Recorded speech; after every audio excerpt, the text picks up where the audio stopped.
Hello लोगोफोर बे समाव नोंथांमोनजों मोनसे गोनांथार रादाब आरो जोबोद गाहामनि खौरां नोंथांमोनजों लोगोसे बाहाय शेयार खालामफानो नागिरदों। बे जाबाय नुनो मोननाय जागोन दिनै जे जोंनि लकेल एमएलए क'क्राझार आरो जोंनि चिरां जिल्लानि दा जयन्त बसुमतारी बिथांमोनहा बङाइगावनि मुङाव खालामजानाय बे जिहेतु क'क्राझार जिल्लायाव थानाय एनटिपिसि आरो बेजों लोगोसे ओरैजाय फारसेथिंजाय जोंनि चिरां जिल्ला बङाइगाव जिल्लायाव गोग्लैनाय बे जिहेतु BTR बेनिफ्राय आरो पलिटेकनिक दा बेफोराव नायदिंगासिनो दङ हाबगासिनो दङ आरो बिथांमोनहा बाहाय मख'नाय होनाय जादों जे भारत सरकारनि संबिजिराव लिरनाय बायदियै एबा भारत सरकारनि खान्थि बायदियै ग्रेड 3 आरो ग्रेड 4 आव 90% लकेलिटिखौ सोनो थाखाय आरो अफिसार लेभेलाव 80% लकेलिटिखौ सोनो थाखाय बिथांमोनहा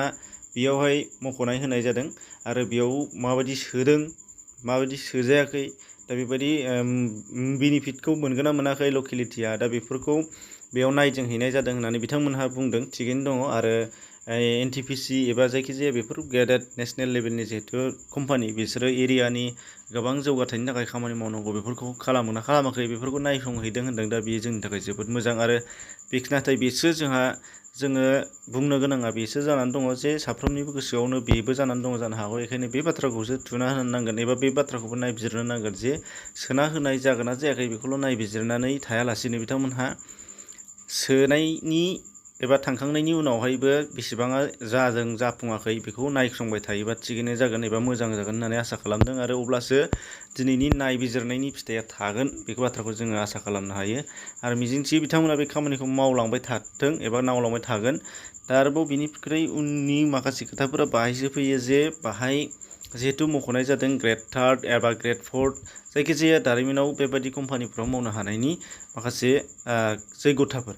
एबा माखासे मावनो हानायनि जिहेतु रोंगौथिफोरनि थाखाय जोंहा नांगौ जानाय गोबां फसंथानफोर नांगौ जेरै ITI बायदिसिनाफोर जोंनो नांगौ नाथाय बियो जोंनि लकेलाव बेसेबां दङ बेसेबां थोजासे दा बे बाथ्राखौबो बिथांमोना नायनो नांगोन आरो जाखिनि दङ बेयावहाय नंगुबै ट्रेनारफ्रा एबा नंगुबै ट्रेनिं लानो गोसो जानाय मानसिफ्रा मोनदोंना मोनाखै बेखौबो नायबिजिरनो नांगोन। बेखायनो जेसेबांनाखि इनस्टिटिउसन दङ बेखौबो नायबिजिरनो नांगोन सरकार बा प्राइभेटआनो जाया मानो एबा प्राइभेटखौ नायनो हायाबाबो सरकारनि बिथिंनिफ्राय माबा मोनसे राहा लाजायो नामा दा बेखौबो नायनो नांगोन आरो माबादि सोलियो बेखौबो नायनो नांगोन। अब्लासो जोंनि लकेलनि मानसिफ्रा ट्रेनिंखौ मोजाङैनो लानानै बे खामानिखौ लाहैनो हानाय जागोन। नङाबा लकेलनिया हाबनांगौ होननानै जुदि 90%आव जोंना 50% मानसियानो ट्रेनार गैयाबा एबा ट्रेनिं मोननाय गैयाबा दा बे अब्ला बोरैहाय 90% नांगौ होननानै सोनानै होनो होनबानो बोरै हालायगोन। दा बे मोनसे खोथाया साननो गोनां बाथ्रा। दा बेखायनो बेयाव मावनो हानायनि जैगथानि थाखाय जेसेबांनाखि इनस्टिटिउसनफोर दङ ट्रेनिं लाग्रा ट्रेनिं होग्राफोर दा बैफोरखौबो नायबिजिरनांगोन आरो एकर्ड बादियाव गोबां दङ बेफोरनि सुबिदानि थाखाय नाथाय बियो लासै लासैनोसो जालांगोन। दा बेखायनो जाखिनि दङ बेखौ नायफामनो नांगोन आरो माब्रैहाय साक्सेसफुल खालामनो हायो लकेलनि मानसिफोरखौ दा बेखौ एसे नोजोर खालामोबा गाहाम बे बाथ्राखौसो बिथांमोननिसिम साबदेर हरनाय जादों आरो आसा खालामो बिथांमोना बे बाथ्राखौबो नायगोन बेखौ मिजिंथिनाय जादों। सिखौ लानानै मोनसे डेभेलपमेन्ट कमिटि दङ आरो आंनि बिनि लकेल एमएलए हिसाबै बे जौगालु हाबाफारिनि थाखाय मोनसे कमिटि दङ बेनिसो आं चेयारमेन।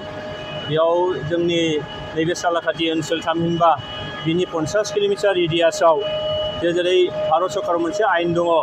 जे 4 ग्रेड आरो 3 ग्रेडआव 90% बे ओनसोलनि सुबुंफोरनो लाइमोनफोरनो नोङो साख्रि होनांगौ खामानियाव थिसननांगौ आरो 80% नों अफिसार लेभेलनि साख्रि होनांगौ। दा बेयो जादोंना जायाखै आरो बेयाव NTPCआव जों CSR फान्ड दङ बे CSR फान्डआ बे 50 किल'मिटार रेडियासआव जौगालु हाबाफारिफोर मावनांगौ स्कुल कलेजफोर एडप्ट खालामनांगौ स्कुल बाउन्डारि होनांगौ लामा बानायनांगौ लोंग्रा दै जगायनांगौ बेयाव माखासे इक'नमिक जेनेरेट जानायनि थाखाय माखासे हाबाफारि लानांगौ बेखिनिखौ लादोंना लायाखै बेनि थाखाय नायबिजिरफैनाय जादों। जोंना बे review committee employment review committee जोङो साननैनि हाबाफारि लादों दिनै 13